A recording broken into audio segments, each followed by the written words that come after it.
Clobberin time!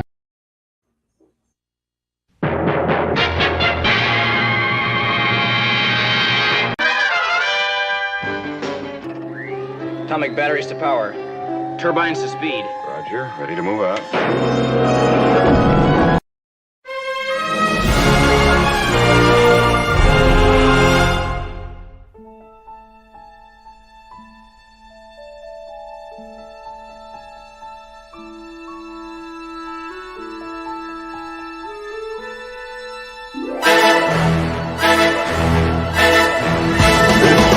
Clobberin time!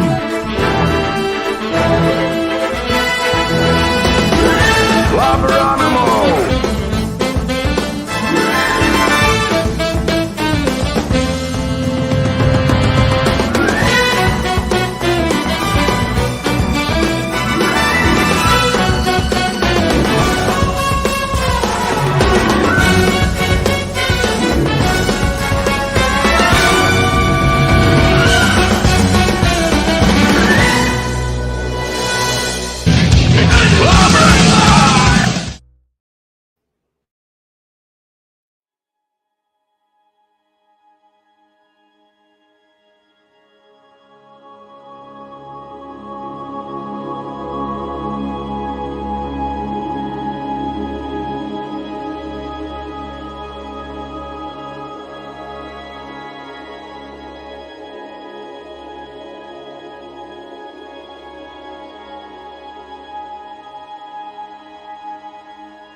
It's clobberin' time!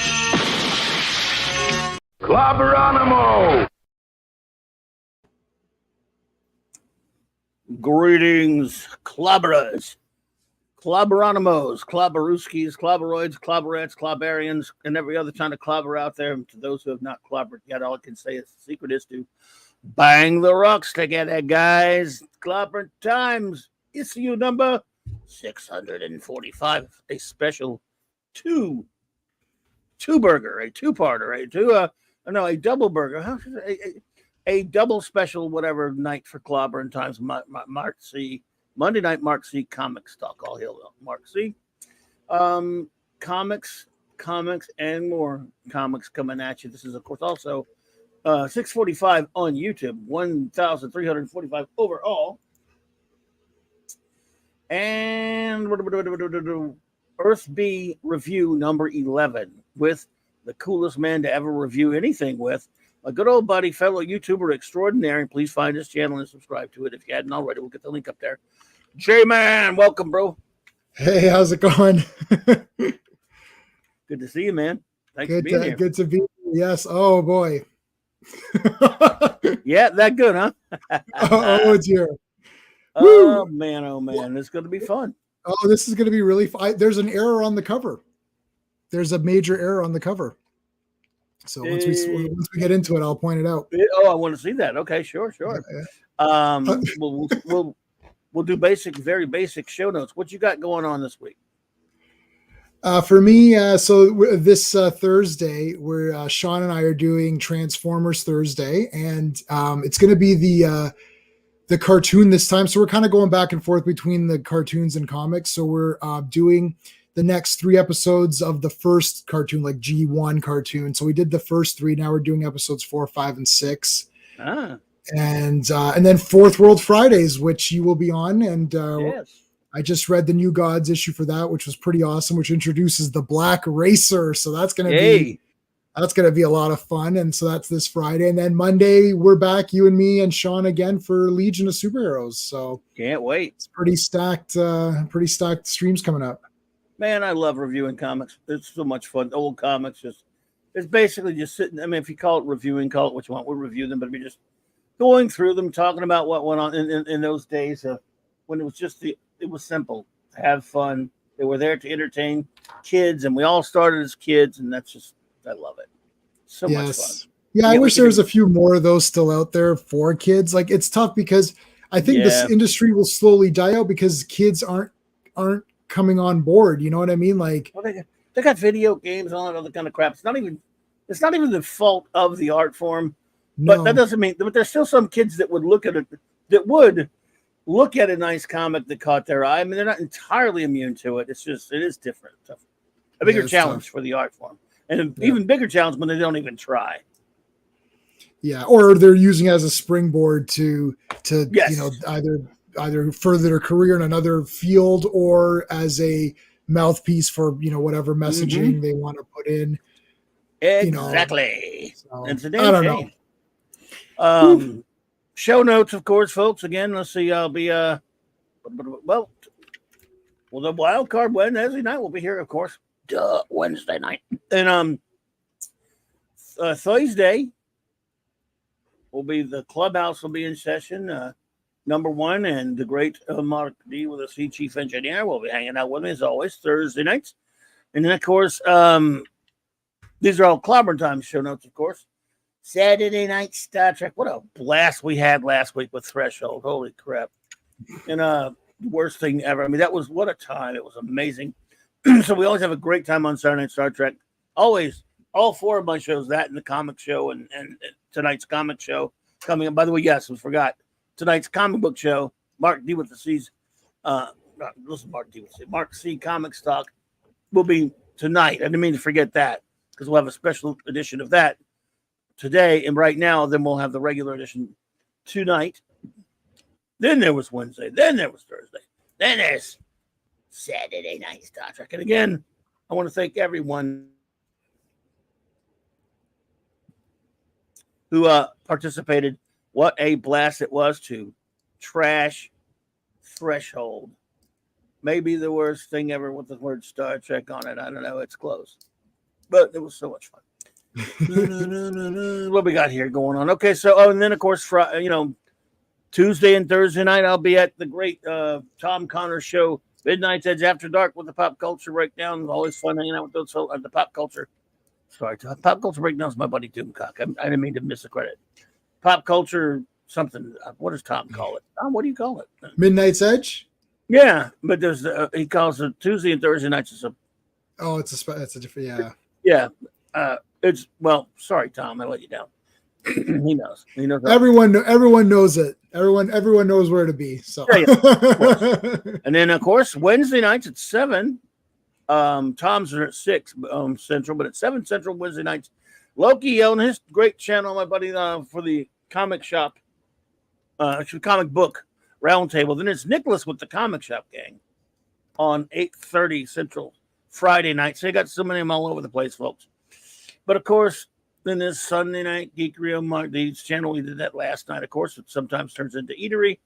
And one of my favorite things I do all month is reviewing Legion of Superheroes, all the way chronologically through the beginning and the end of the only beginning and end that matters. So says me. And then I'm not going to go further. So good. You probably will, but I'll forgive you. Fourth World with the great J-Man as well, and Sean. Looking forward to that, of course. I have a lot of fun with those guys. Now, let me do some shout-outs, and then we'll get moving here. Sorry it takes so long, everyone, but I'll do quick shout-outs. The Bronze Surfer himself, the great Eric K., the Vindicator Wrench of the Great White North, Chris Persia, hey, buddy, D. Bud Martin. All right, Wrench of Iron, Lord Thoth, God of the Wrenches, Avon lives, long live the Legion. And shout out to Lady Thoth. He is here with me tonight, the J-Man, the Wrench Without Fear, fellow comic reviewer extraordinaire. There's Hungry Boy, master of the Clobby, comic artist extraordinaire in his own right, painter of the cover of Science Fiction Tales by R.M. Briggs. Stephen Super Wrench Kal-El, Phantom Outsider, E. Maddie's Daddy, Thorin Vegas, Reader Wrench Mjolnir, and of course, Clobbering Time's own Music Meister, Maximum Redstone. That was terrible. Sorry. Please forgive me. And let's see who's in the chat, and then we'll get a road on here. Penny. Hey, Penny. Good to see you, my dear. I'm at a women's Bible study. I'll catch the replay. Yeah, okay. Well, that's cool. Say a prayer for me. I can use it. No, but don't feel pressure to. You could give it to somebody more deserving than me. FKHC 2005 says, what's clobbering time 666 going to be? Well, I've got a little time to figure that out, don't I? We'll see. Simply Steve, buddy, longtime friend of the show. Doc Fortune, hey there. Guagnar, what's up, buddy? Let's see.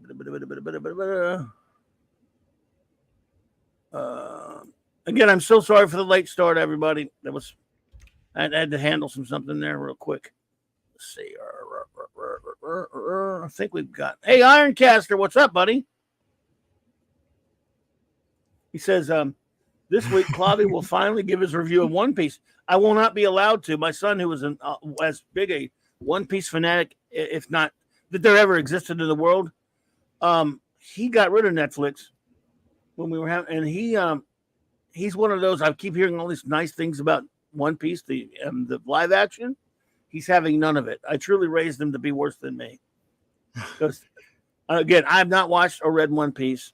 I watched a little bit of the anime with him, but I haven't read it yet. He's hardcore manga first, then the anime, and he will have nothing to do with the Netflix show. Yeah, my wife is hardcore manga. One Piece, she's read it all. She's caught up to whatever the latest chapter 1000 something, and she's manga heavy first. Then number 2, she reads as much manga as I read comics, and she'll watch anime, but live action we have yet, except for Lone Wolf and Cub from like the 70s or whatever. Except for that live action, there's a couple of Japanese Death Notes that were okay. Every other live action we have not really liked at all, and she's read like Naruto, Kenshin, like every one of these things that you've ever heard of. Dragon Ball, I've read that even, and none of these live action ones have been good. So I doubt One Piece is any better.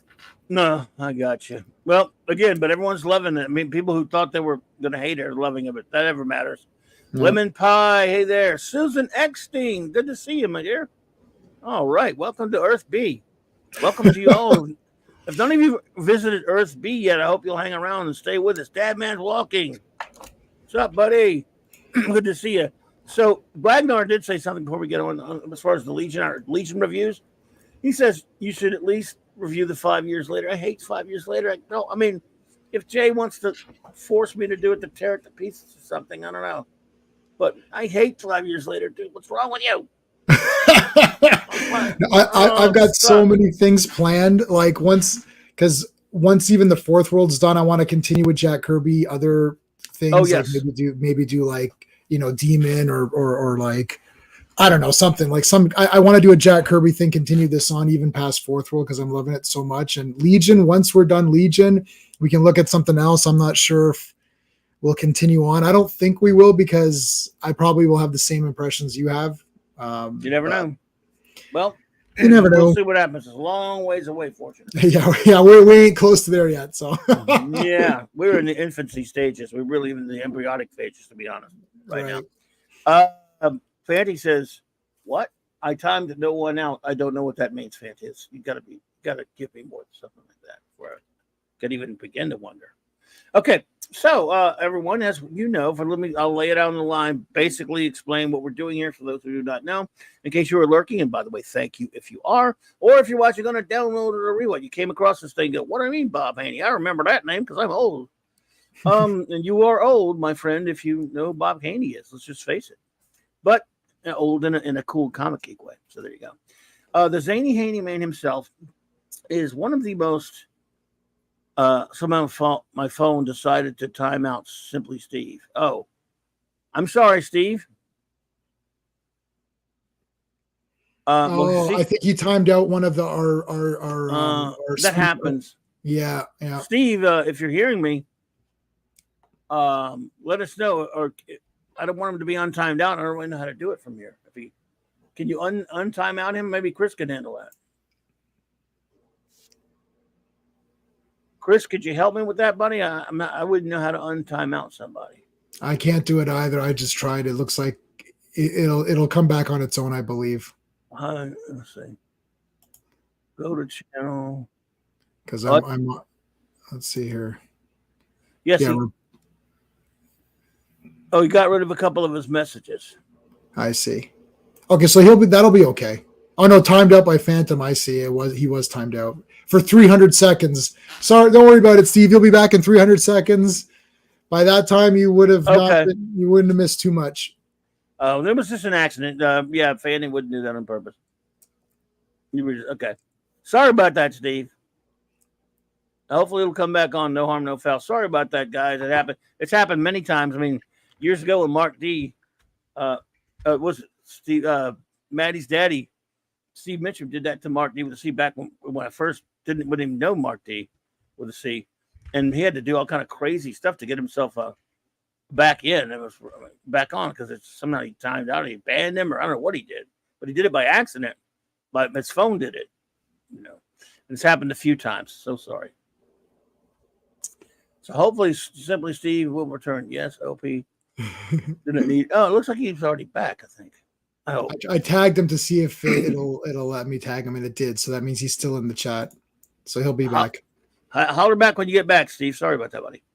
So for those who don't know, Earth B, Bob Haney is a well-known golden / silver age / bronze age comic book writer for national periodical publications, i.e. DC Comics, who wrote a lot. Well, first of all, he started he created the superhero buddy team up thingy, like a random team up thingy, like in the comic book Brave and the Bold when he took over writing on that series.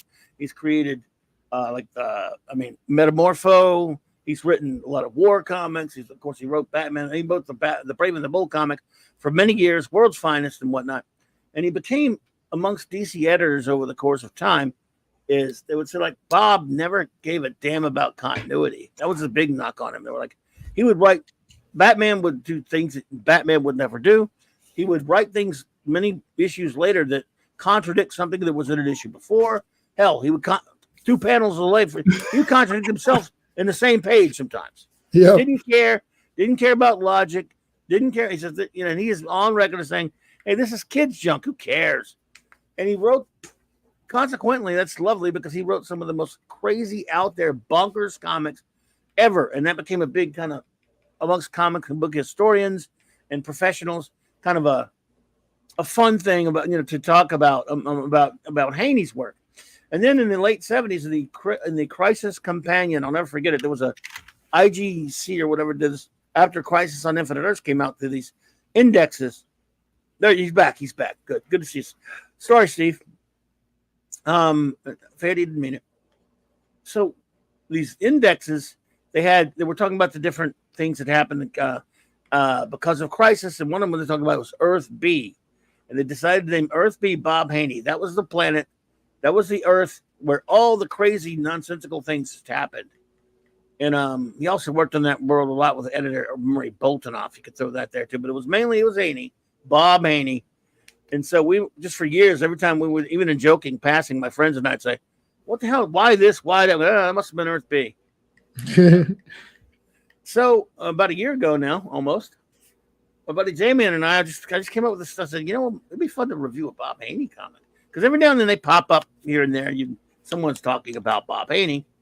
And so we did the wackiest comic. We've yet to top it. It's Brave and Bold, number 124. And I have it in my playlist. But let me go get my should I get a link to my playlist? I did a lot of work on the playlist yesterday. Oh, okay. Let me check the playlist. Earth B playlist. I'm going to it right now. Updated it yesterday. I'm going to put it in the chat.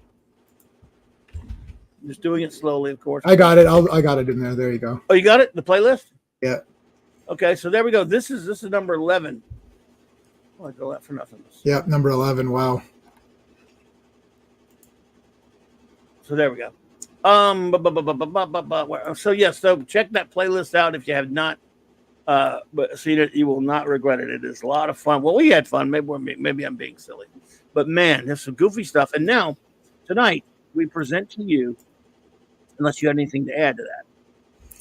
No. We can show, and then I'll tell you the mistake on the cover. Okay, cool. So tonight, folks, we bring you Brave and the Bold, number 118 from April of 1975 with a Jim Aparo cover, of course. The great Jim Aparo. Wait, this ride, I've decided to go all Jim Aparo, so you got some great art to look at. Written, of course, by the Big B, the big Mr. Bob. On Earth, right from Earth B. Pencils and inks by the great Jim Aparo, even lettering by Jim Aparo, edited by Mr. B himself, Murray Boltonoff. So there's that, my friends. And so we will start out. I think J-Man has something to say about the cover. Yeah, they misspelled both of the heroes' names because it's actually spelled S-P-O-T. I don't know why they spelled Spot. They spelled it wrong. They spelled it Batman and Wildcat. That's really weird. Because yeah. Oh God. It's just so odd. And the Spot. It should have been Spot and Spot because Batman and Wildcat. Right. I mean, I guess it's fair to say that they appear in this comic. I guess normally they're referred to as superheroes. I suppose. Spot Cat. Yeah, they basically got new powers, which is the power of stupidity. Yeah, well, there you go. Well, that's a Bob Haney comic. Okay, let us demonstrate. Some Bob Haney comics are a few things for those who don't know.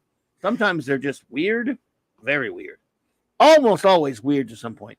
Bonkers, crazy. Batman often acts totally out of character. So do some of the other heroes.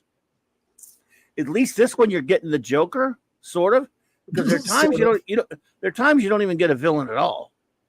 Usually, it's like he likes despots and hoods, right? And normal, average, everyday criminal. Which, as a kid at this point, I got to tell you, I hated that kind of crap because I wanted supervillains.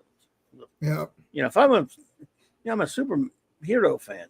So anyway, his one thing you can be sure of is that this comic looked like Dick Giordano art here will make you want some Twinkies right out the box.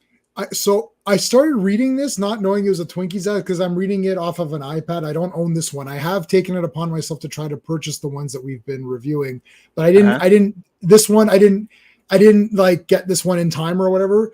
So the show is not till next month, so I wasn't able to get this one yet. So I started reading this. I was like, oh, this is pretty cool. There's a mummy. This is awesome. And then I'm like, oh, it's for Twinkies. I was like, I knew something was wrong.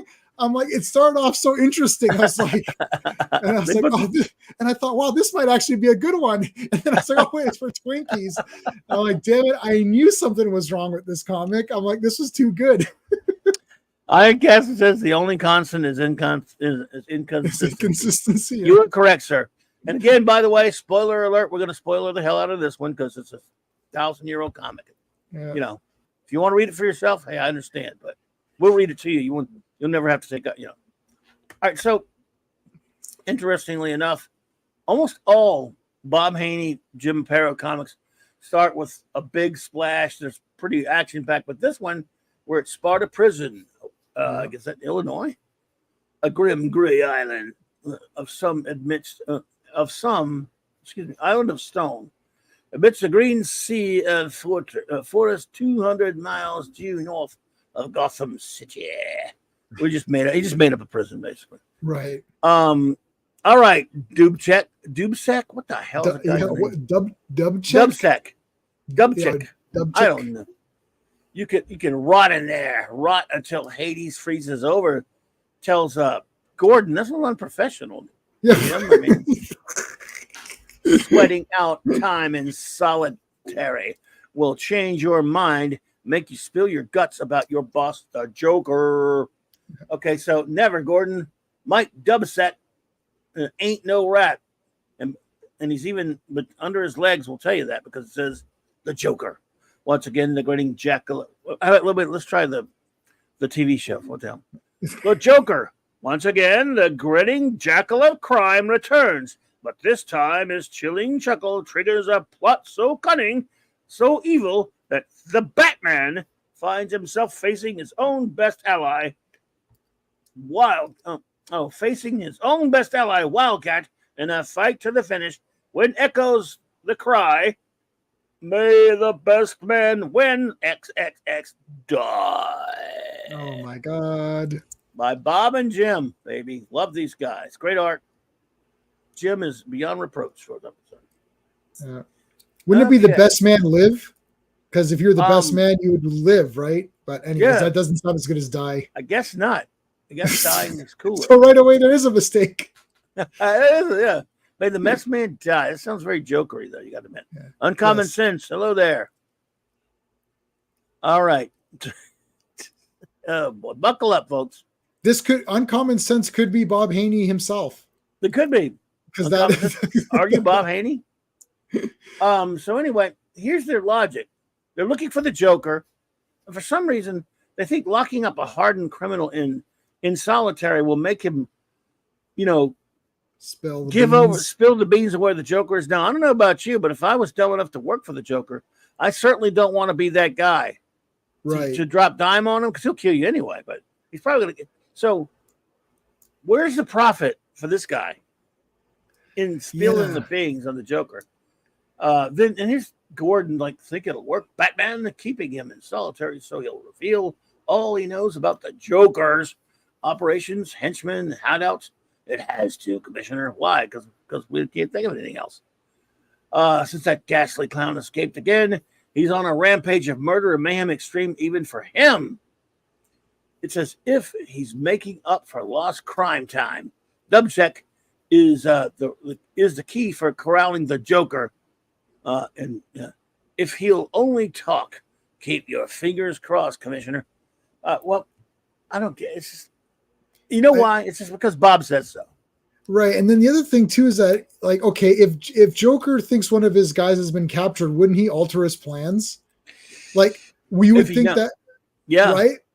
Joker would be like, okay, wait a minute, my guy who knows everything has been captured, so I'm going to go ahead and continue with exactly what I was going to do because I'm an idiot. He would change his plans, right? And then, because you would assume he would blab, but even if you didn't, you would make sure to be safe and not, Well, then they say it's a week later. I think in the next. Right. Here's the thing that got me. Yes. By the way, hi, John Shaggy Rupert. Good to see you. Here's the thing. 1 week later, that's what got me right there.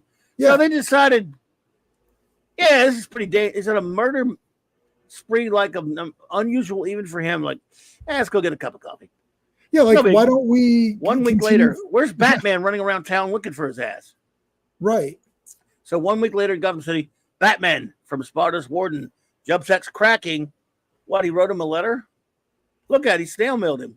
Yeah, hey, Jimbo, I'm not going to call you on the phone and tell you this very important news about Jubsex cracking. I'll just write you a freaking letter. Look at that, it's a letter. It's a letter. He wrote him a letter. He'll get to it 2 days, 4 or 5 days. Look, he signed it. He wrote, "Dear Joker." Look at the letter. If you look closely, he signed it. They let Dubcheck. Okay, he wrote the Joker a letter in solitary confinement and then sent it to him. Right, in solitary, he wrote the Joker a letter. This is why, by the way, you know what I do? My vetting process to pick, because it's tough to pick one each month. I get down to the wire trying to pick what one we're going to do. Yep. Something really has to stand out as stupid or weird. Right. Think about it for a second, folks. I want you to think back now. I want you to clear your mind. I want you to clear your mind. The bad guy then question, who was kept in solitary for a week, wrote the Joker a letter. He knows where to write to address a letter to the Joker, I guess. Right. So they could just get the address off the letter. Get the address off the letter. Stop it. Joker. He warns the Joker we can't take much more solid. Then he's telling the Joker, "You better come kill me because they're gonna try to get this work out of me." Yeah. Okay. Yeah. I mean, I don't know so many dumb things in one page. Okay, he wrote a letter. They don't know where the Joker is, but they have the letter. So you've got the address of where you sent the letter. Where's the Joker? I mean, you got the freaking letter. You got the letter, but then the thing is that why would you tell Joker, "Hey, dude, I'm in solitary. I can't get out, but I'm about to crack and give out your location." It's like, oh, so you want Joker to come kill you? I don't. Like I said, he wrote the letter. The letter was intercepted, copied, and then sent on. Where? Where was it sent? Yeah. You can't follow it. Even if it was a PO box, have an undercover officer Right. at the PO box. Like, How I don't about understand. Batman should do that. Daniel Link. Batman should be Right. watching the damn. The fact that he can write Joker letters is the most funny thing I've ever heard. I was watching him having a heart attack. I was reading that going, wait, he wrote him a letter. They could have just passed the letter on. Picasso. Yeah, Picasso, good to see you, buddy. Thanks for joining as a member. Oh, thank you, Picasso. Thank you, buddy. He God. wrote him a letter. Dude, I can't get over. I cannot stop. I can't. Anyway, let's move on. I can't. I mean, this is the first like 2 pages. It's never been this insane, this quickly, this stupid. Like, this is the stupidest it's ever been in 2 pages. Like, I mean, this isn't as wacky as the first one we've read, but like overall, but this is the dumbest that it's gotten. It's okay. It's gotten dumb on 1 or 2 pages, but it's never gotten this dumb this early.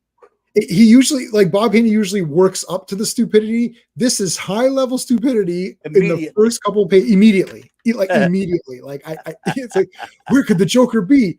Batman, should we follow this letter? No. We'll figure it out the old fashioned way.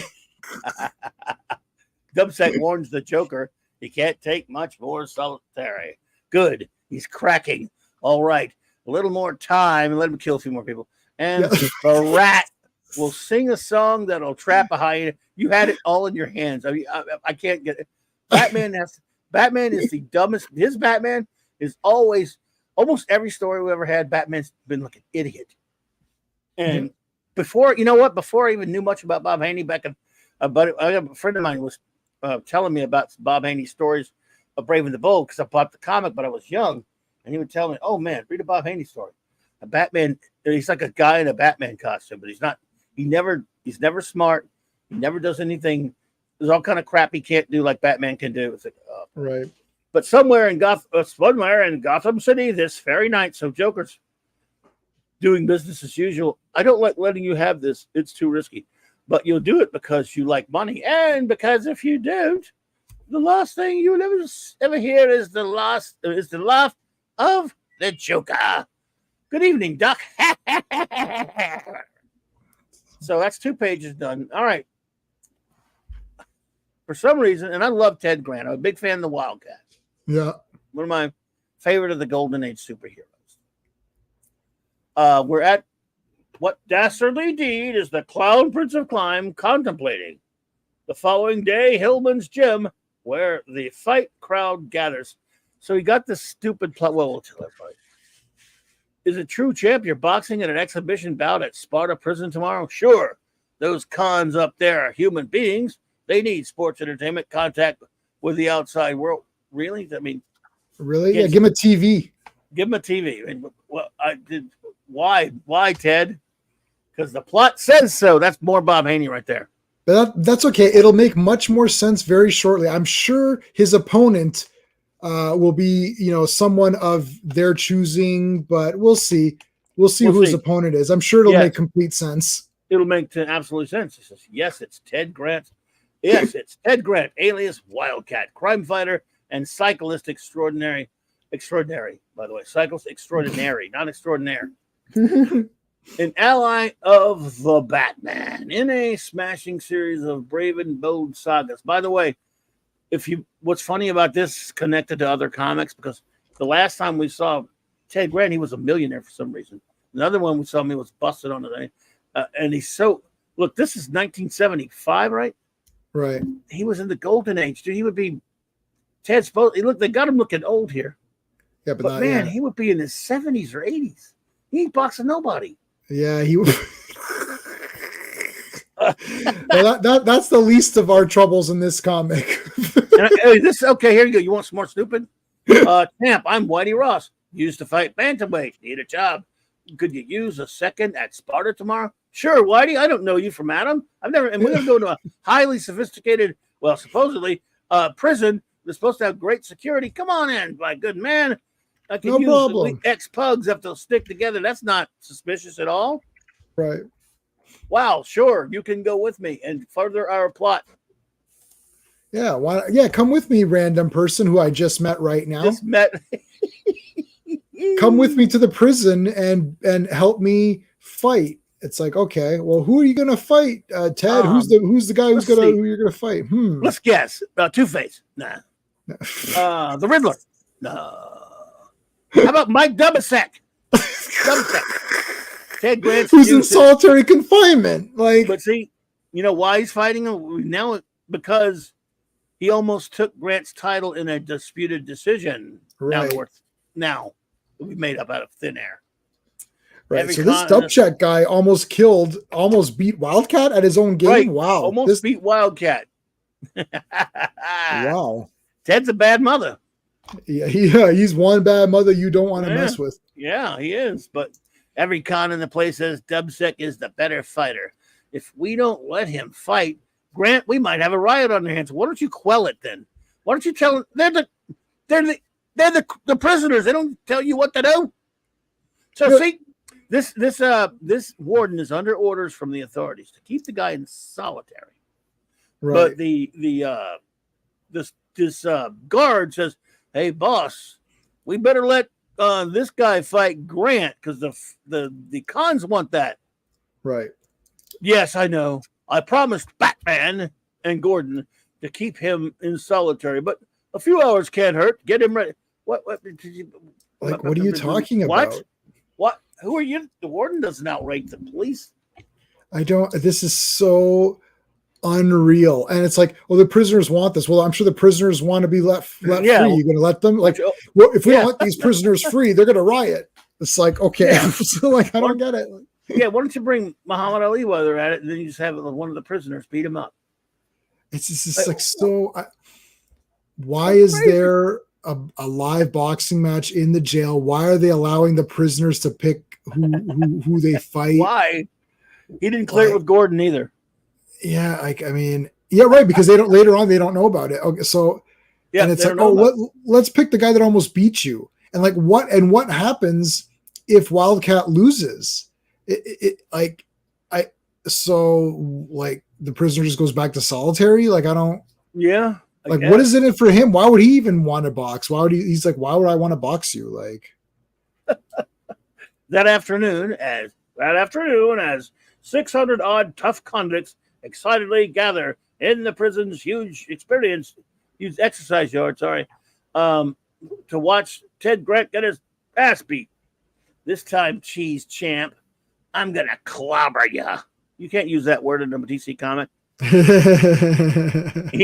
Easy, Dubasek. No dirty tactics. You know, this pisses me off because Ted Grant will beat his ass. Right. Like, exactly. Like, I don't like when the heroes are made to look weak. It's like this guy's a Joker. So you're telling me that Wildcat can barely defeat one of Joker's thugs? Yeah. Because Dubcheck is one of Joker's thugs that Batman usually dispatches in 2 seconds. And now he can almost beat Wildcat. Like, wow. Like this guy's this guy's a pretty good thug. Like, he's a tough bastard. Yeah. Yeah. Claude Salang. Hey. So here we go. Just about ready to begin. Hey, little man, that's Dubsec's bucket, water bucket. Here's yours. Sorry, mister. Got him mixed up. I wonder if that means anything. I don't know. Well, and now as the two old foes meet before this very special bunch of fans, get him, Mike. Powder the mug, Dubsec. Chop him down, kiddo. Yeah. The fight ensues. Some actually excellent work by Mr. Aparo on this page, of course, as all pages. 1 round, 2 rounds, and what supposed to be an exhibition turns into a brutal grudge fight. Oof. He's tough and fighting meaner than he did in our title bout. Then round 4. Get up, Rocky. Yahoo! The cheese champ's down. The cheese champ. Wow, that's ugly. He's had it. Yay! 5, 6, 7. Take the full 8, count, champ. Then get up and hook the bum. He's a sucker for a hook over his right lead. His right what? Okay. Thanks, Whitey, because we're glad you had Whitey along to teach him how to fight. Yeah, Wildcat apparently isn't all he's cracked up to be. He needs a random guy who he just met 5 minutes ago to tell him what to do. Yep.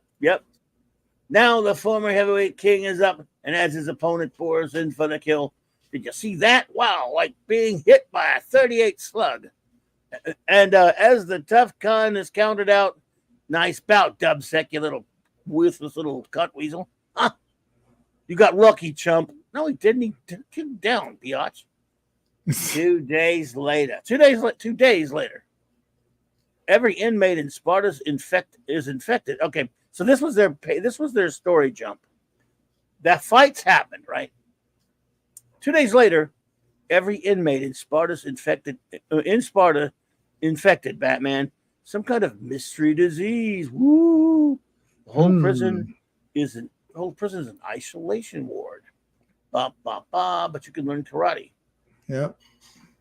I'll go fishing. Shortly, it's uncanny. They've all got a rare tropical fever, a disease never seen before in this country. How convenient. Yeah. Then it had to be brought in from outside, doctor. Yeah, thanks a lot, doc. No kidding. Yeah. Jeez. It started with Mike Dubsec for some reason, then hit the other cell blocks. If we don't, here, this is where they find out the warden screwed up. Right. If we don't find a quick cure, the prisoners will start dying in another 72 hours. Good. I mean, that's terrible. Yeah. What? How could Dubsec get it? He's in solitary. Oops. Wait a minute. Didn't we let him out?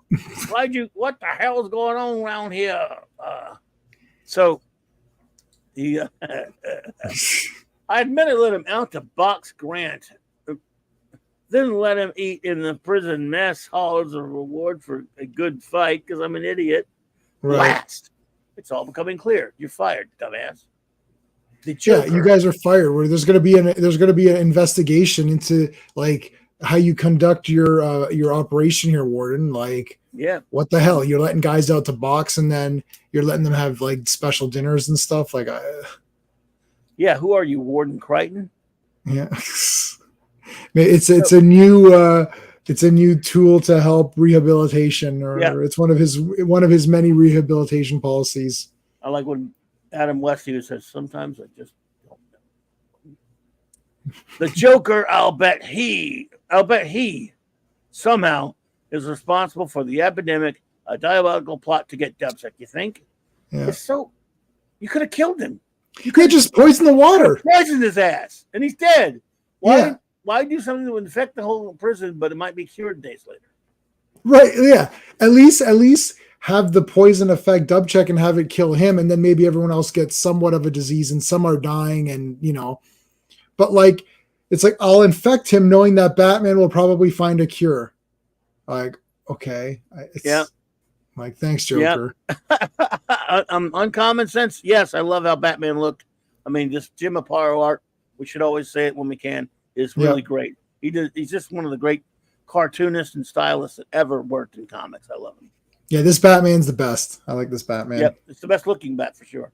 Yeah. So anyway, you're so right. Dubsec's water bucket was used during the fight.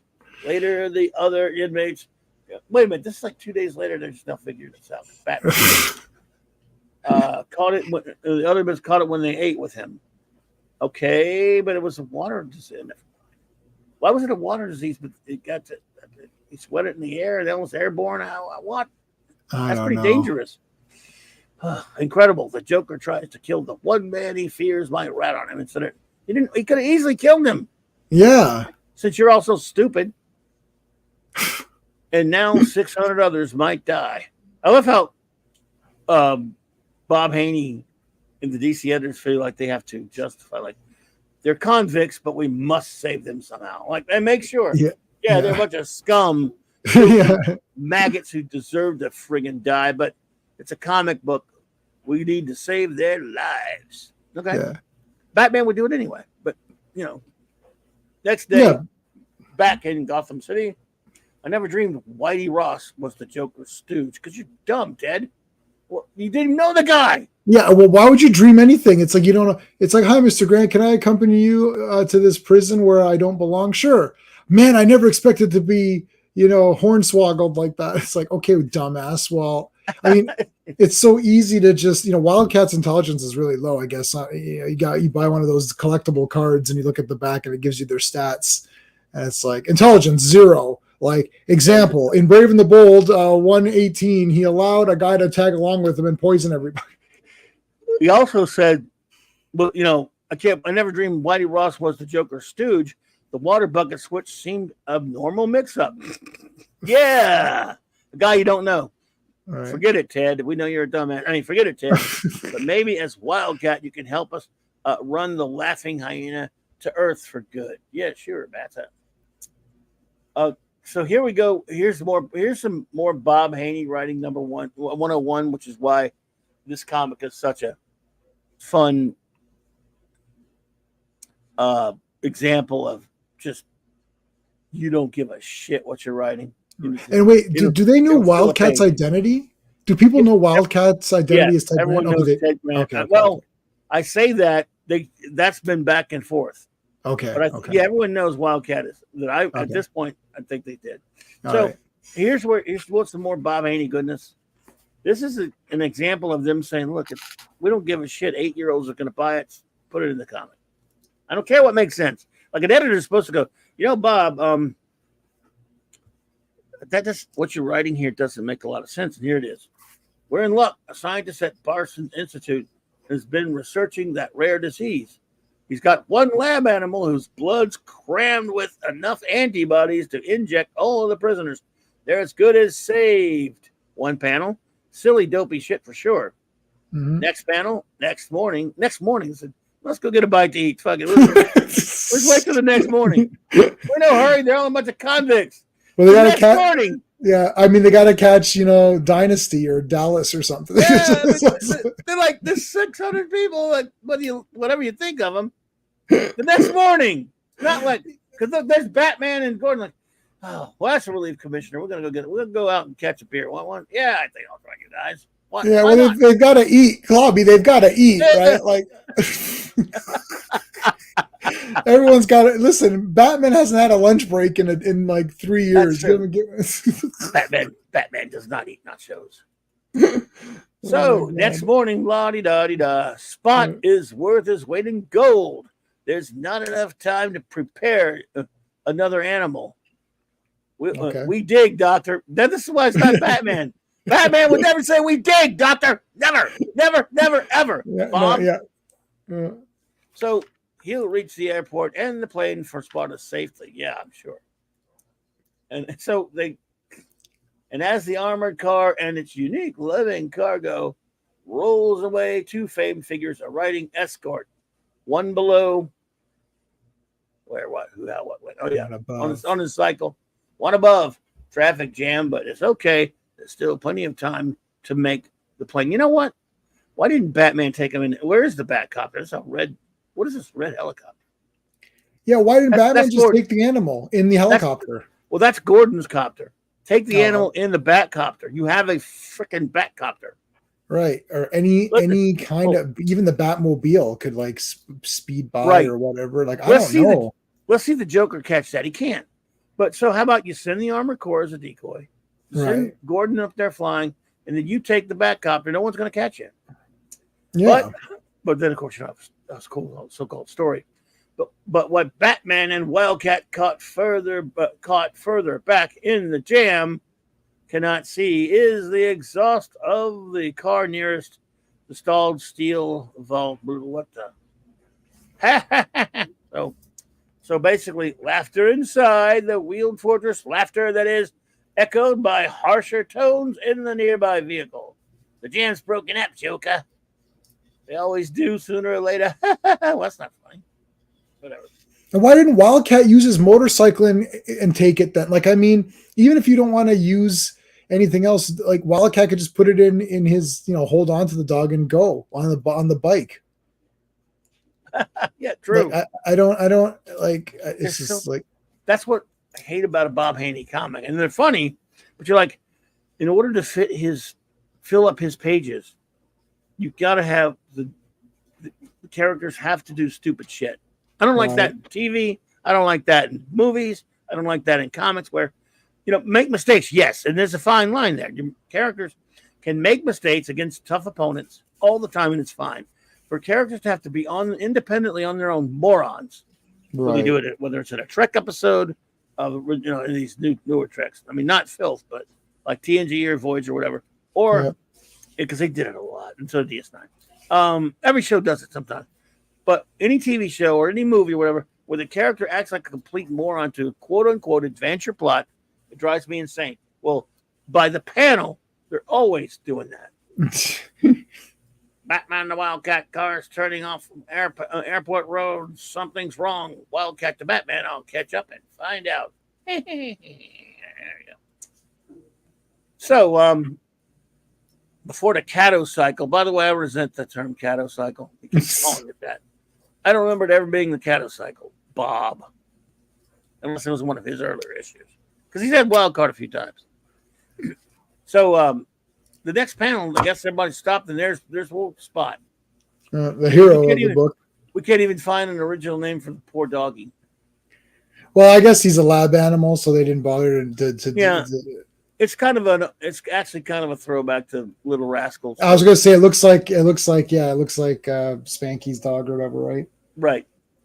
So, come Spot, have a biscuit. You'd think even Spot wouldn't trust the Joker, but then he goes and he doesn't. Because a moment later, nothing personal, nothing like a little personal wiretap on Commissioner Gordon's own phone to know what one's enemies are up to, and a little laughing gas to crack a doggy bank. All right, but not far behind, some bozo stole the dog, Batman. But I got his car in sight. The Joker, stay with me. Yeah, who do you think it would be? Yeah, we mean stay with him. You've got the helicopter. Yeah, that's true, isn't it? Ahead as the Joker pursued. Wait, come back, you little devil. Spot has idea of his own. And it is Spot for the Little Rascals. Oh, okay, yeah, it is Spot, yeah. Oh, is it Petey's dog? I didn't realize it was. I forgot it was Petey's. Did I say Spanky's? Okay. Thank you, Fanny. I haven't watched Little Rascals in like 15 years or something, but I watched it all the time when I was a kid. Yeah, and that they named him. They also named one of them. Remember they named the dog Smallpox. So, he's chasing that other mutt. He's chasing the other mat for him. So blah blah blah. Can't squeeze it. So the dog runs off, and all can do Batman. No, you really can't. He jumps over a drawbridge. Two dogs get out there. Yow! When they're here now, it's Benji all of a sudden. No. Zingers, toys, cool. And so this dude's like, as Wildcat leaps his Cato cycle of the bridge to the other side. So you brought him a friend, eh, Queenie? Well, only room for one dog. Wow, that's hard. Toss him over. I like that. On this tub, so long, Pooch. Wow, that's not nice, you little jerk off. What a dick.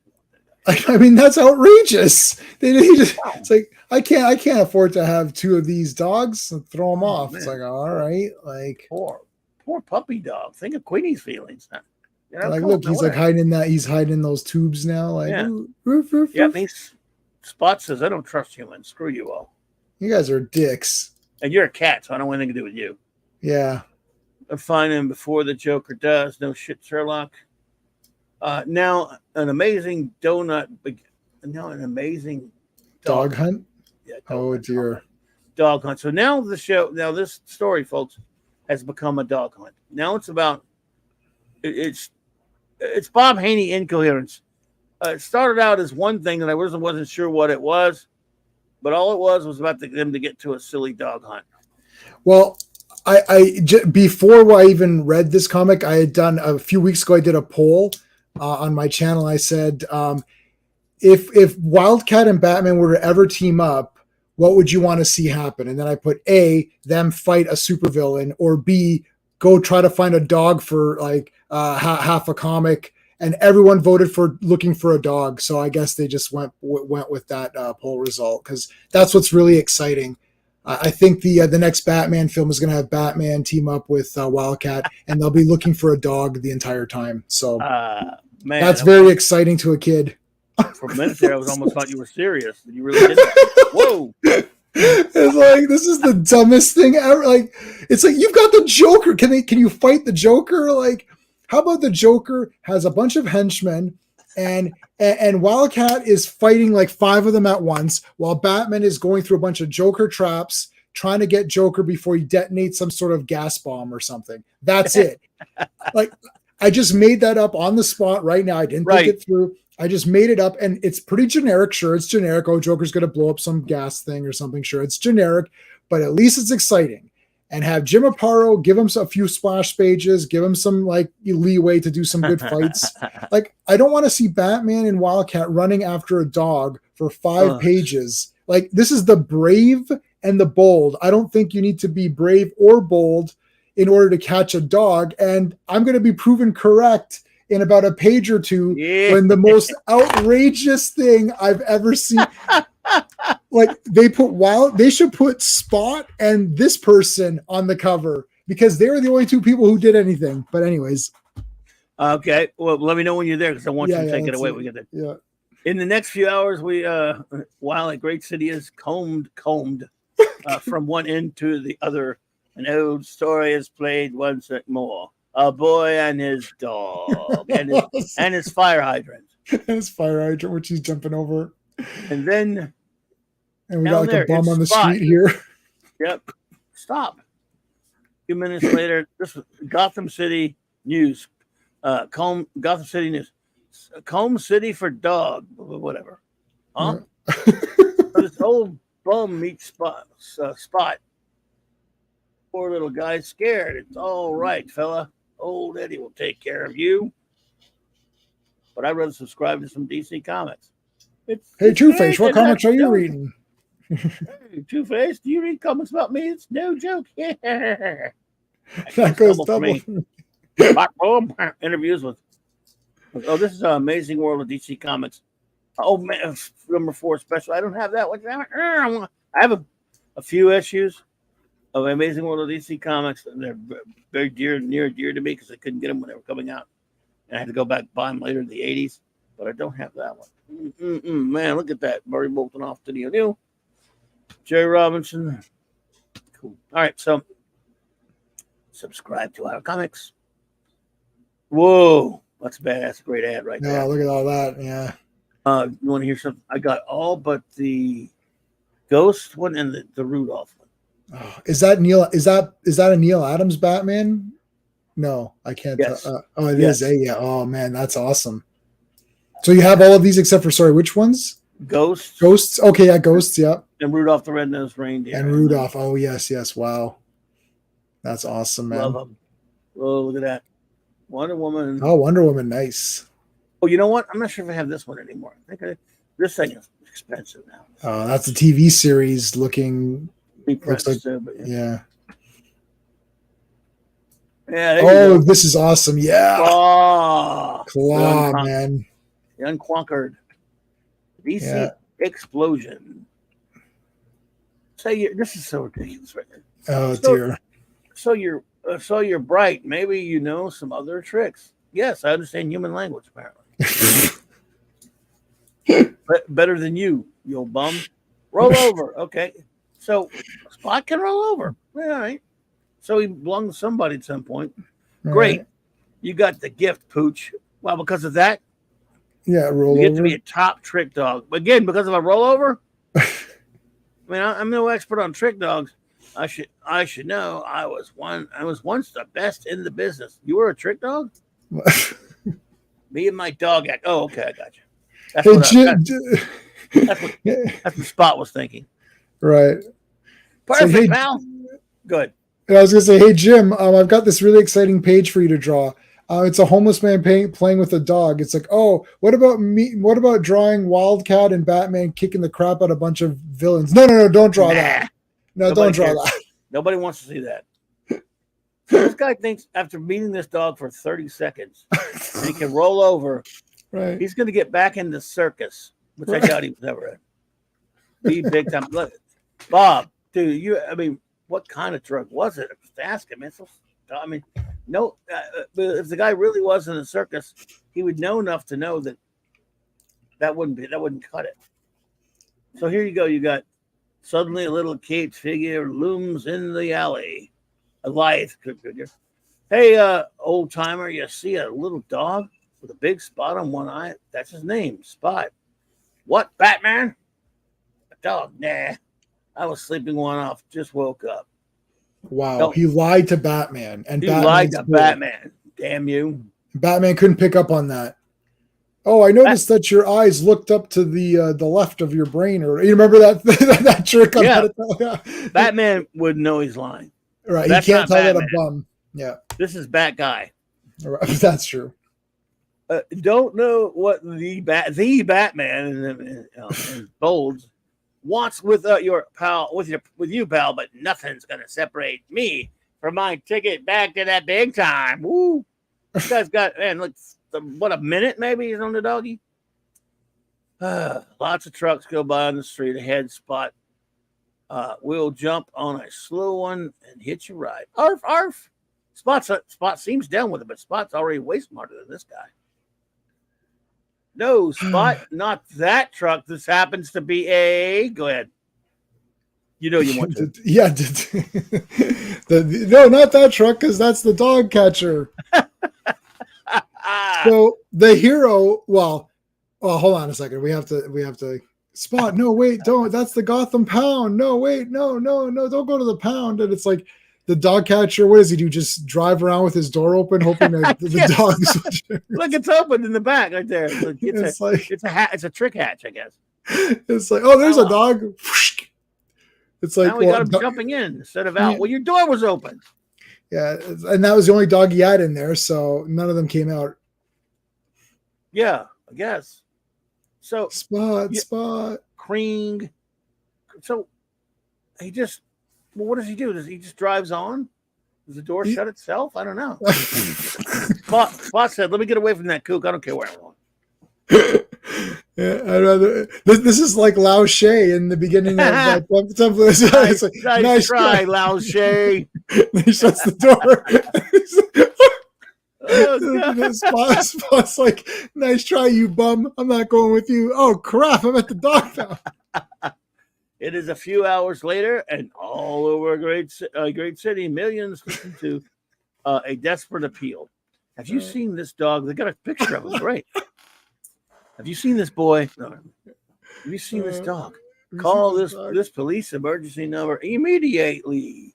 So, in other news, 600 inmates are dead from an unknown virus. Even though the Joker could have just killed one of them. All right, anyway.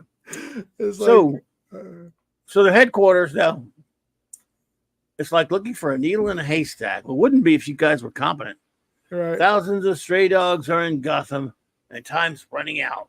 If we don't find Spot soon, it'll be too late to get him to Sparta and inoculate the prisoners. Yeah. They'll die along with them, Mike Dubsek. Perhaps our only chance to trap that unholy fiend, the Joker. Well, we're not doing any good in here. I'm taking the old Cato cycle. Shut up. And playing dog catcher again. Batman, what? Dog catcher. Why didn't we think of that before? Bob, you bastard. No, stop it. Okay, so Batman's like, well, wait a minute. I know someone who's better at finding things than I am. The dog catcher. He's much better than me. And so Batman and Wildcat team up in order to not do anything and then call a dog catcher to go help them find a dog. Yeah, a good thing they already had him. Yeah, so the dog catcher and Spot should be the brave and the bold. Yes, I think we should change that. And I think we should also probably get some big income career accounting going on too. Yeah, because I know little kids definitely need really right. The 12-year-old has been to look at that going, mommy, can I get me some big income career in accounting? Sure, baby. Tell your parents to buy blue coal. Blue coal. Fast track to a cool job. Train at home to be a motorcycle mechanic. Sure, mommy, can I train to be a motorcycle mechanic? Of course. Yes, honey. Yeah, you can. No problem. As long as it's free. Save these valuable postage stamps now while they last. Yeah, right. free 40 red China stamps. China. Wow. Uh-oh. You damn commie pinko DC. 3 drafting kits given to you. This is what this is. These are the ads that, as a kid, really made you sick. Like, what is this crap? Give me. There's nothing cool on these ads. The other ads of DC stuff, cool. These ads are not cool. Toys, cool. Yeah. Fruit pies, cool. This shit. What DC? I know they look. Hey, God bless them. DC paid them to let them put it in there. So just blame the dumbass advertisers. It's ridiculous. It's like, hi, I saw your ad in Brave and the Bold number 118. Yeah. I really want to be an architect, or do you still have a position? Yeah, we do. In fact, we do. Please. Yeah. Brave and the Bold. What now, son? What's a Brave and the what now? So that's ridiculous. So and there, Charlie at the Gotham City Dog Pound. Oh, that God. much. By the way, this guy hasn't been reading the papers, has he? That much. Sure. Batman. We had him here, but his master came and claimed him just a few minutes ago. Oh, my God. The Joker. He had green hair. Weird looking bozo had green hair. Yeah, so how did you... Joker? Yeah, so how did you know? Okay, how did you know that was the owner? But it's like, giving stray animals to people who don't even leave a forwarding address. I got that for. I also have this one. You've never heard of the Joker, but even more. Why the Joker probably would have killed his ass. Yeah, like he leaves dead bodies wherever he goes. Why wouldn't he just? He don't want anyone telling on him. Why would he leave that guy alive to tell Batman that he's got him? Of course, he is sick enough to want him to do that, but that could be it. I guess so, but this so dog stupid. catcher guy should be on top of things. There was a news report about a dog. It's like, I'm a dog catcher. Shouldn't that be something that you're paying attention to? It's like, I don't know. It's like, it's Petey's dog from Little Rascals. Have you seen him? Why, sure. I saw him on the news. You guys were looking for him, but I gave him to this guy with green hair who had a strange laugh. The Joker. Oh no. It's like, let's go. Now, where are they going? Like, let's go, Wildcat. Where? You don't know where the Joker is, remember? That was why we're reading this issue in the first place, because you're trying to find out where he is. So where are they going? Let's go. Go where? You don't know where he is. You lost the letter. Another side concern for me is what is Batman's transportation? He never uses the Batmobile in this comic. I know, yeah. He's got to ride. Are you kidding me? Riding piggyback with Wildcat? Not even swinging from ropes and shit. Oh my God. Then Joker to Batman. Yes, I know. I know your secret police frequency. He's checking his iPhone. No. As I watch. I don't think you had that watch on the above panel though. Yeah. Whoops. If you want a fighting chance to get back man's best friend, go to Jefferson Square Garden. But Jefferson Square, I'll be listening on the police wavelength. So don't call the fuzz. Joker, we're on our way. Shortly in the most famous arena in Fisdom. Is it really? Is it though? A Halloween home of 1,000 championship bouts, where now I'm not buying into that, by the way. Ladies and gentlemen, in this corner, wearing gray tights and a blue cape. That's an awesome Joker. I want to say that panel. He looked really cool. Joker. Yes. Yeah. That's a really awesome Joker. That is a great. That's like that is what I would. That's like if you said what's the Joker, like what's your Joker, this would be what I would say is like quote unquote my Joker. Like this is what Joker looks like. Right here with you. Yeah. Right here with you on that one. Let's see here. Just to point out, we got to point. No. Yeah, I mean it's just terrific work, but oh dear God. Weighing 190 or 3 or thereabouts, the masked manhunter, pride of Gotham City, the great Batman. And in this corner, wearing dark blue, weighing around 200, the former heavyweight champion of the world, Ted Grant, alias Wildcat. And in a neutral corner, weighing maybe 15 pounds, Little Spot, with a gun pointed between his pointy ears. Now, a fight to the finish. And if I'm pleased, Spot will be freed. If I'm not, he dies. Whatever, man. All right, so I have so many problems with this. Oh, I mean, go for it. I mean, there's so many problems. Like, I mean, we could do a stream just on the problems of this page. This panel right here. Okay. Joe Dog, hey there. Hey, Joe Dog. This was 1975. This book, I believe, right? Okay. Yeah. I myself personally, it's 1975. Personally, I'm at this point, my friend. I'm 11 years old. 11. I don't know anything about the world, but I do know Batman. Right. I know TV show Batman. Yeah. But I know comic book Batman. Brave Bull Batman by Bob Haney, of course. I didn't really. When I'm reading this, I don't think I read it when it came out, but let's say I did. Let's say I'm 11. I'm reading this. Yeah. My 11-year-old self knows enough to go. First of all, this is a stupid story. I don't care, but it knows enough to know that. And kids are like this. We live comics when we were kids. So when you're asked to believe a story, and you have to have the character's abilities, you could have found 5 other dopey ways to have Batman fight Wildcat. Right. At gunpoint, to save somebody's lives, like Commissioner. But right. Right there in close quarters, Batman could take out this idiot with the gun 5 different ways. Right. Oh, God. Wildcat's not even needed.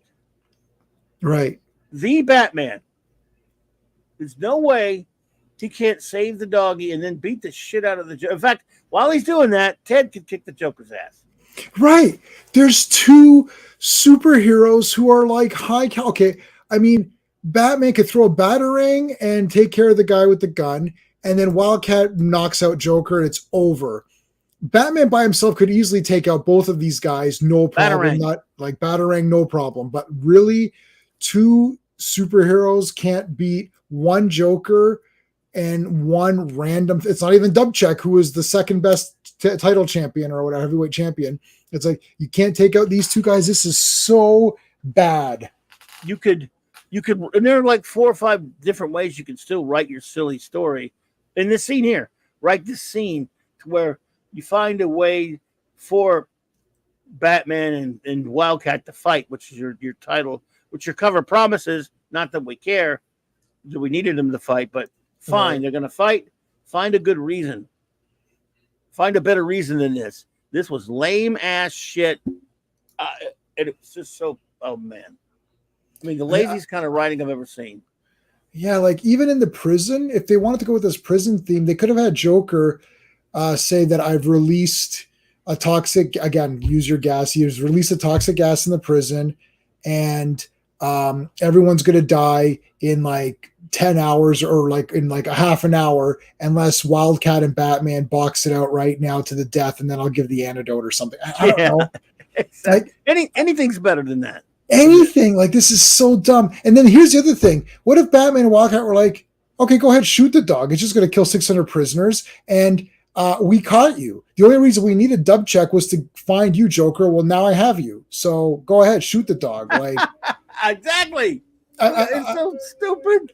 I mean, again, even if you shoot the dog, we'll capture you and we just need the dog's blood. I don't think it needs to be alive, right? And that brings up another point. Why didn't they just get blood out of the dog and Batman couldn't replicate it? Like, there's just so many weird things. Like, every aspect of the story is not Batman. It's weird. I mean, I can't even, like, this isn't even like a bad modern movie. Like, I don't even think the modern movies that we hate so much would be this dumb. Like, it's like none of this is all nonsense. The entire comic is not. This might be the most nonsense comic of all time. Because every single bit of it in order to happen is built upon the building blocks of idiocy. Nothing to forward your story. You have to build like first a stairway of idiotic garbage. Everything you have to walk up the stairway of stupidity to get to advance your so-called plot. Right. And hey, Joseph Dredd, here come the Jed. Oh, J.A. Dredd. So it's just so dumb. Holy mother of God! I can't believe how stupid it is. It's not as wacky as the first one. But no, this that's is insane. This is not insane. It's just stupid. It's just this is definitely the stupidest one. Easy for me, I think. Like I mean, Yeah. This is the longest comic I've ever read.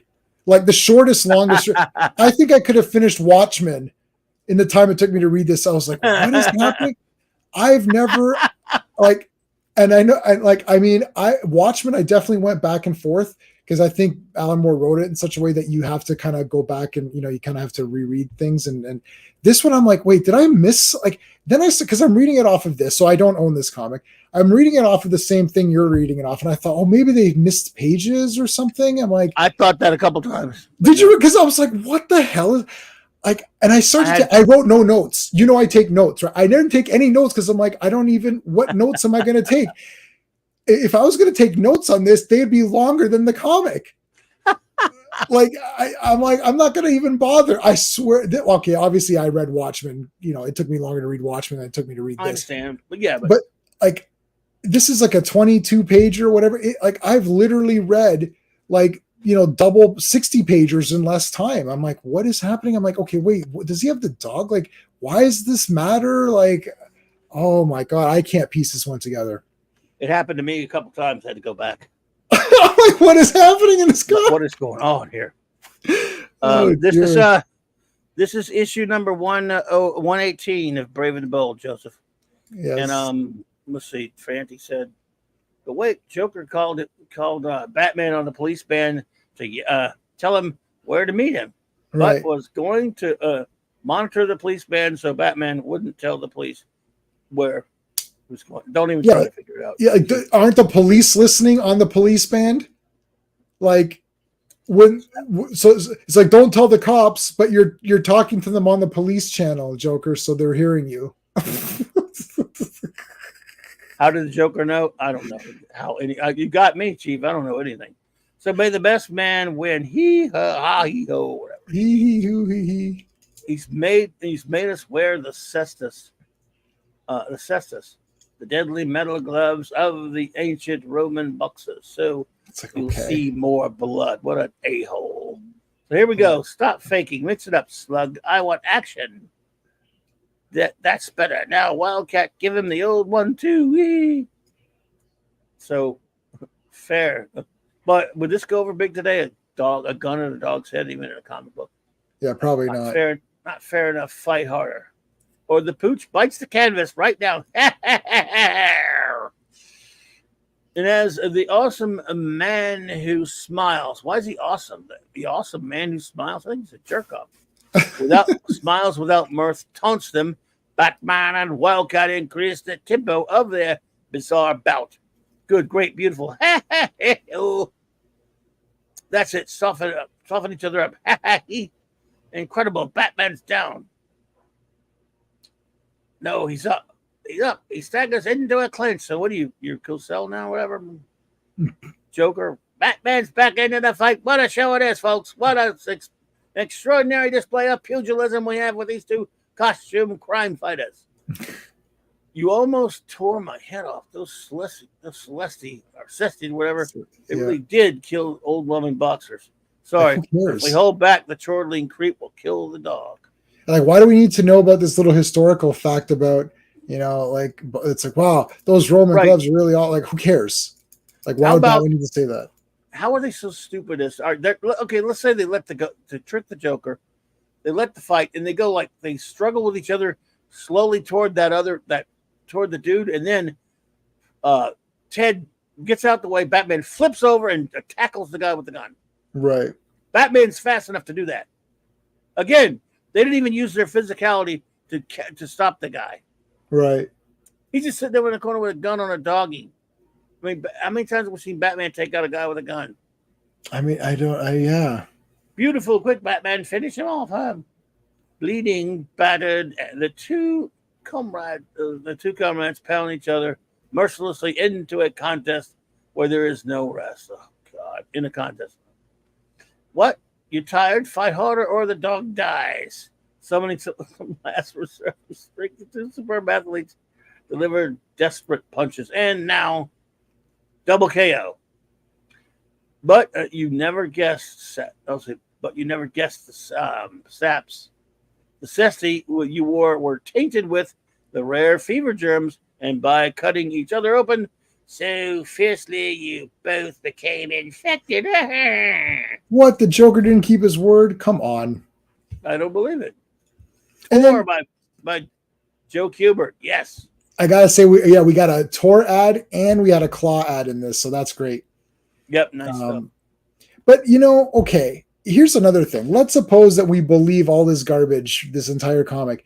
I feel that Wildcat or Batman would just be like, okay, you know what? Knock me out then. Like, I don't think they would even bother then to just fight each other. Like, wouldn't Wildcat just be like, you know what, Batman, you're clearly, better or whatever. Just, like, fine. I've had my time, go ahead and beat me up, or like, it's like, what's the point of both of them getting beat up to where they can't move? Like, what's the plan here? Okay, now the dog, we're not gonna kill the dog. But if they don't kill the dog, what's the difference? Batman or Wildcat need to get the dog to the prison. So Joker's not going to deliver it to the prison. So what would be the point? So, okay, now they're both beat up and Joker's like, there, you're both beat up and now I'm not going to kill the dog. Okay, but now both of us are beat up. So how are we going to take the dog to the prison anyway? Like, geez, Yeah. like I don't. Oh, all God. that's true, dude. But the other thing you have to remember is Batman is in his prime. He's 30, in his 30s. Freaking Ted Grant's in his 60s or 70s. Yeah, like he should just wipe the floor If with them they're anyway. letting go on each other, there ain't no way in hell that he's taking Batman's, and Batman has to be holding back. Joker's got to know that, but he's too stupid.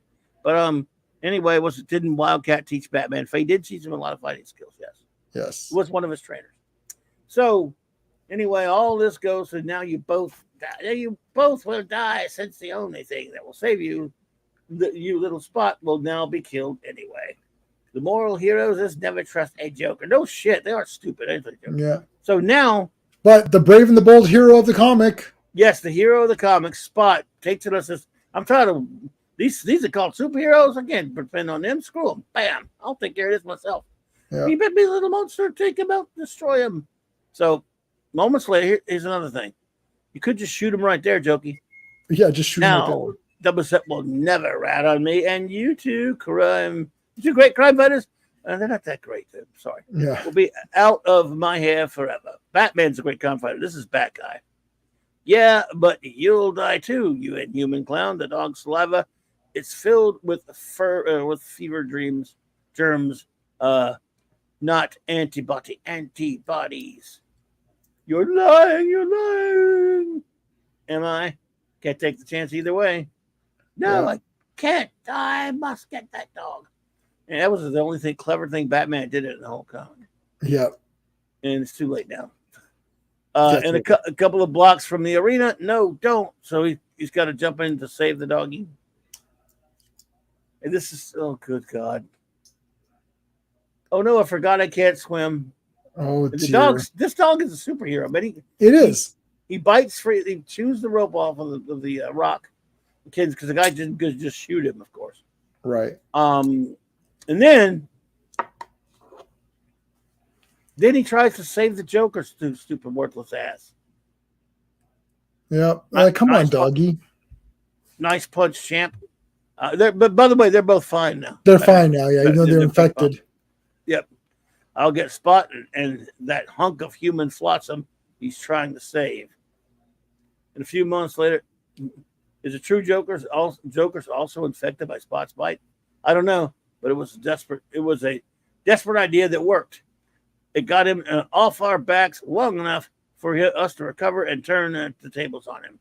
In any case, he'll get an injection up his face, and in the shower he'll be somewhere else. Spot's antibodies, alone with all the prisoners in the shower who don't like the Joker. Now they're scared of him. at Sparta just as soon as possible. Sometime later, Spot's a hero. Yeah, he's the hero of this book. Doctor, all the convicts are cured, including Mike Dubsek. He and the other Joker can both brood about their close calls in solitary confinement in separate cells. Arf. But the awesome. Good. I want to say that, yeah, here, you can take Spot back to the animal testing facility. Yeah. I mean, like, that's what it is. And like, if Spot was, I thought they had to use his entire blood supply. Because like, if you didn't need to use his entire blood supply and he could just survive, then why didn't you just take a vial of blood? Like, why'd you take Spot himself? Like, it's just, I don't get it. Yeah. Well, hey, good perk then. Now, there you go. Point taken. You got me. You got my vote in your back pocket. The ghastly Joker. But the awesome ghastly Joker has been salted away before, only to return to plague mankind, because they won't just kill his ass.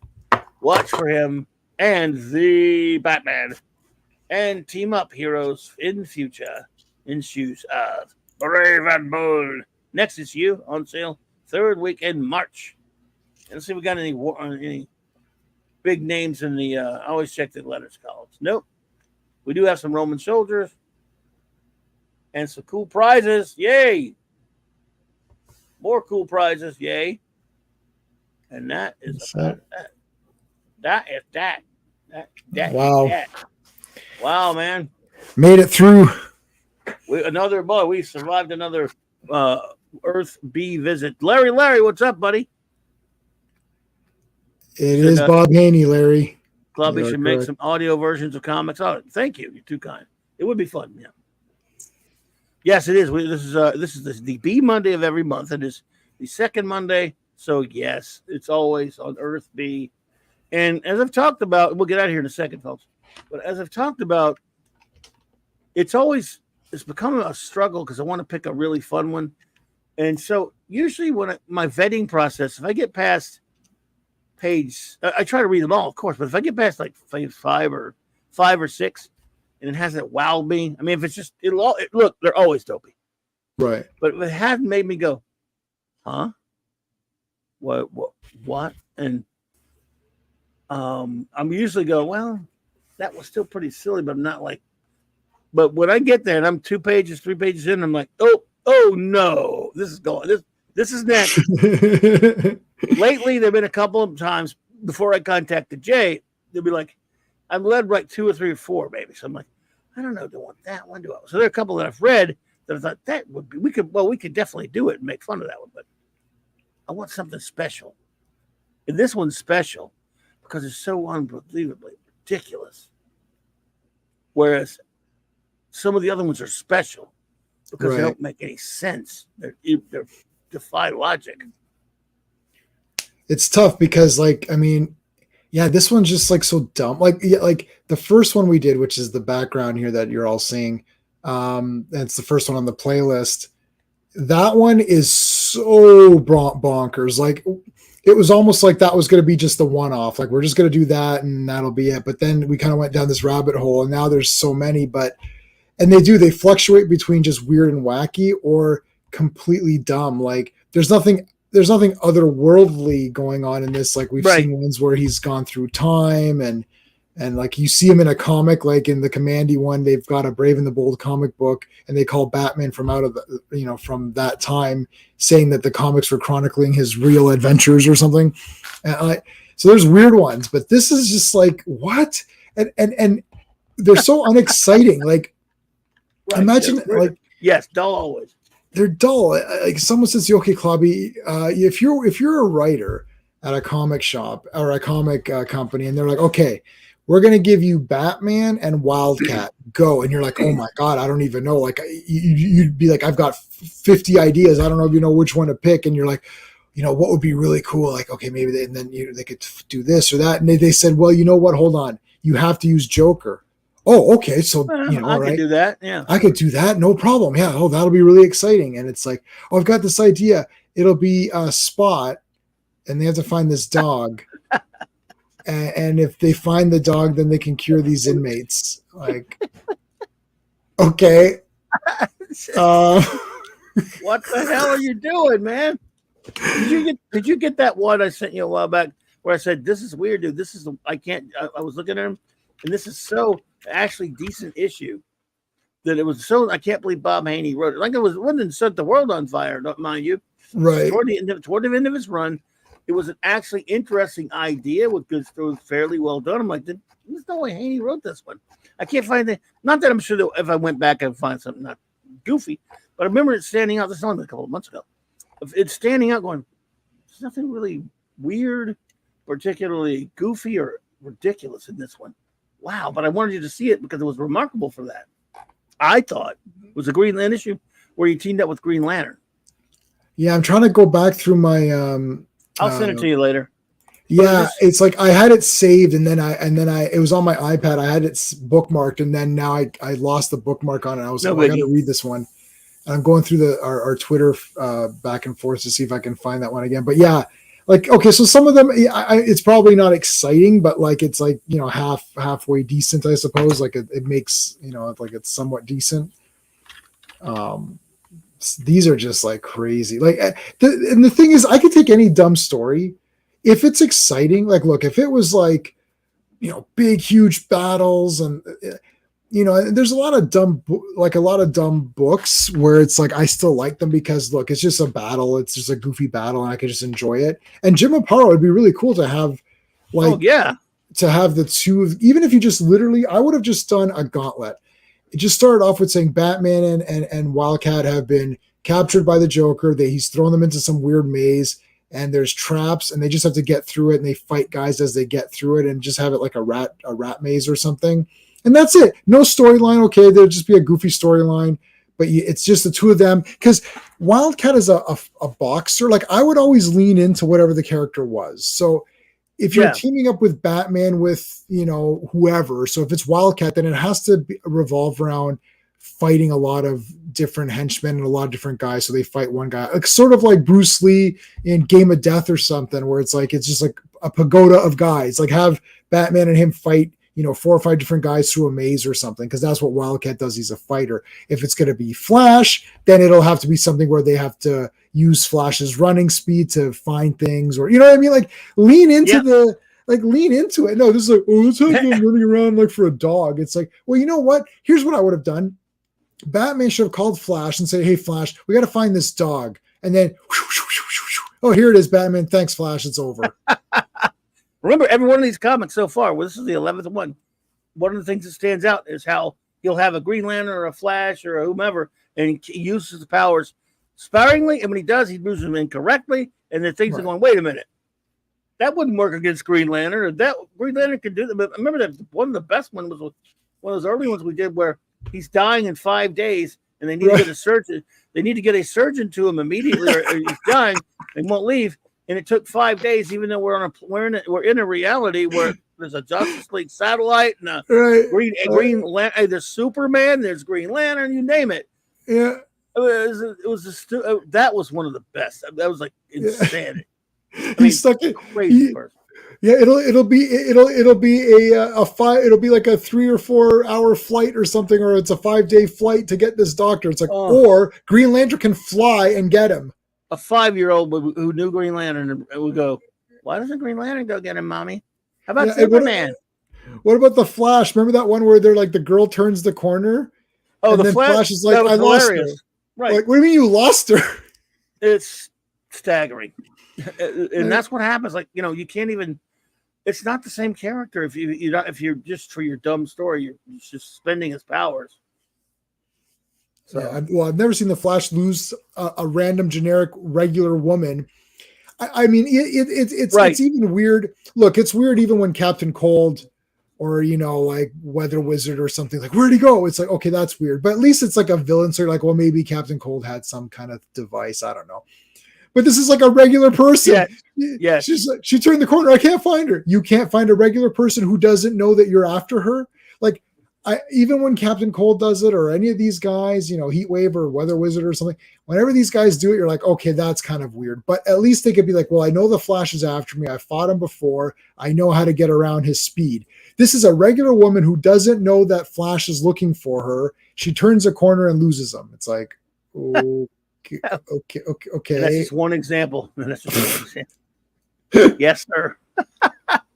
Oh man, well, this was fun, dude. Thank you so much. Great. I love doing this. I want to keep doing it.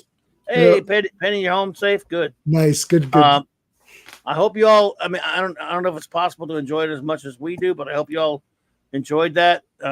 It's always kind of so much fun for me, and I want to thank, of course, all of you for being here tonight. I will be back in a little bit. Of course, this is only part one of my Monday night Mark C double feature. So J-Man, let's do some show notes and shout outs, shall we? Yep. What you got going on your channel? All right, so this Thursday is Transformer Thursday, so we're doing the G1 episodes 4, 5, and 6. So that's Sean and I, and then Friday, me, and Sean are going to be on the Fourth World doing the Jack Kirby's Fourth World. Those have just been epic because like every comic is amazing. And then Monday is the Legion live stream, which is also awesome. So those are the three. So for now, it's going to be Legion live stream Mondays, Transformer Thursdays, Fourth World Fridays. That's what'll be the schedule going forward for a little bit till we kind of complete those properties, and then we'll see what we do. And then I do my normal reviews. I posted a review for that Spider-Verse movie, which I did not like very much, actually.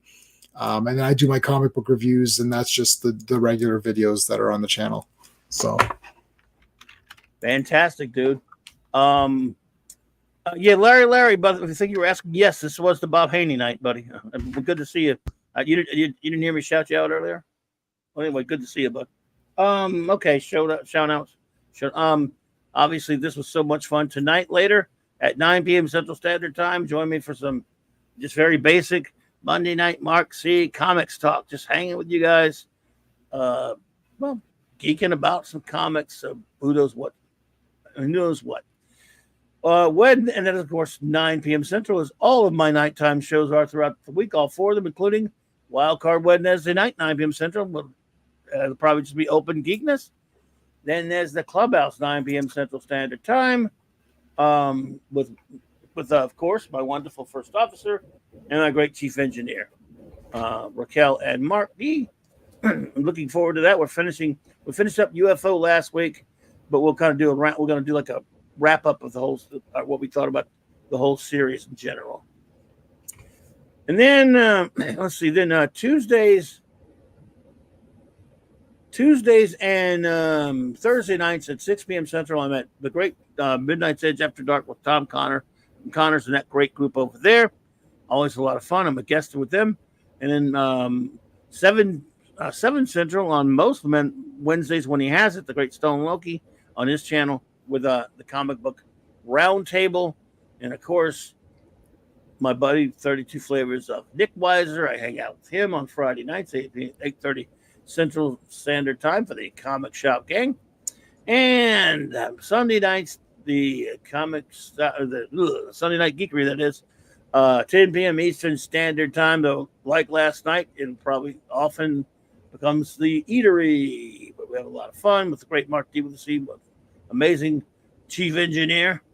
And let's see, that's about it, other than 3 Mondays of the night. I can't wait to join the great J-Man and Sean in our chronological review of all of the Legion of Superheroes, or all of the Legion that matters anyway. And then every Friday night, our review of Jack Kirby's Fourth World. All over the place, in other words. Basically what I'm saying is all over the place.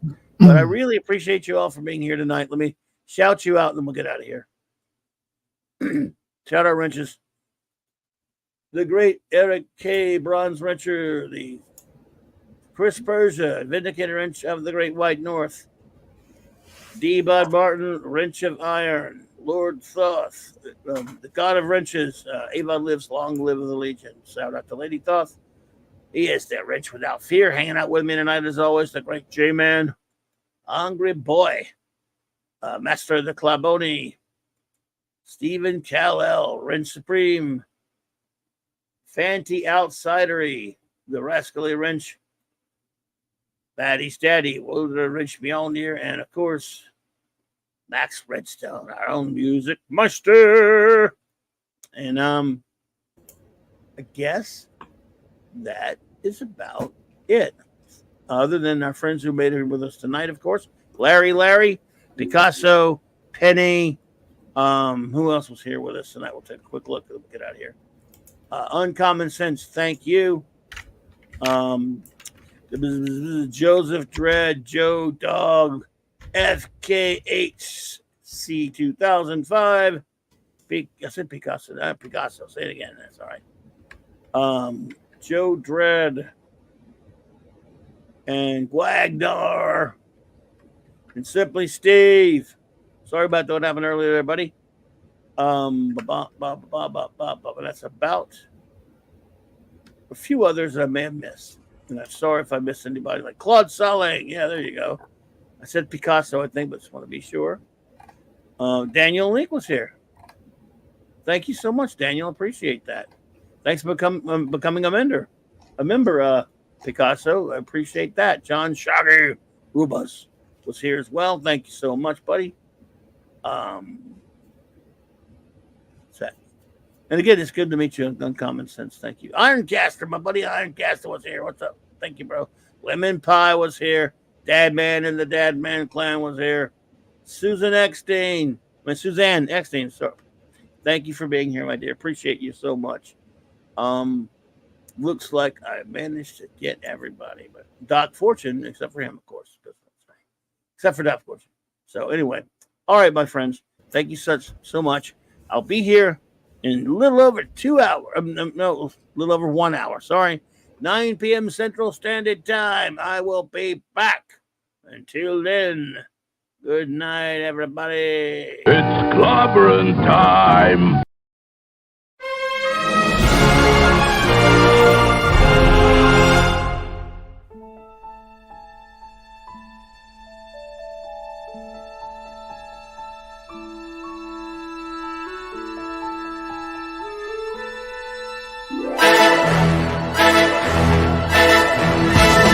Clobbering time.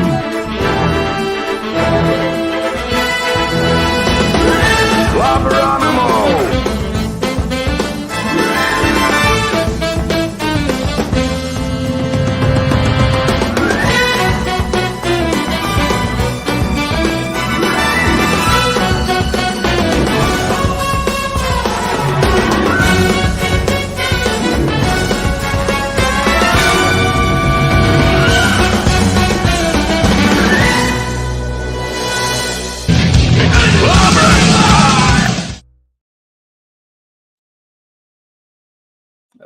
Where'd I put that?